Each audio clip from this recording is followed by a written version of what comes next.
Infertility కోసం వాళ్ళు ఏ మెడిసిన్స్ వాడతారని చూసుకుంటామండి. Like already diagnosed with thyroid, diabetes ఇట్లా ఉన్నారనుకోండి, వాళ్ళ మెడిసిన్ కంటిన్యూ చేస్తుంటే కూడా సైడ్ బై సైడ్ హోమియోపతికి స్టార్ట్ చేస్తాం మేము. ఎందుకంటే అవి ఆల్రెడీ బాడీ నీడ్ ఉన్నాయి.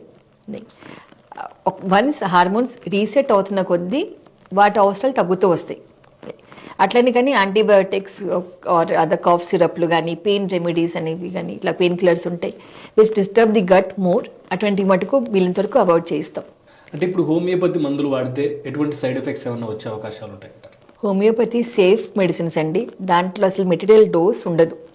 Homeopathy completely dynamization. అంటే ఇంకా మనం తీసుకునే ఏదైనా ఇప్పుడు పువ్వు నుంచి మెడిసిన్ తయారు చేస్తామనుకోండి, టెస్ట్ చేస్తే కనుక పువ్వులు ఉంటే ఎనర్జీ ఉంటుంది తప్ప దాంట్లో not have any material related with that flower.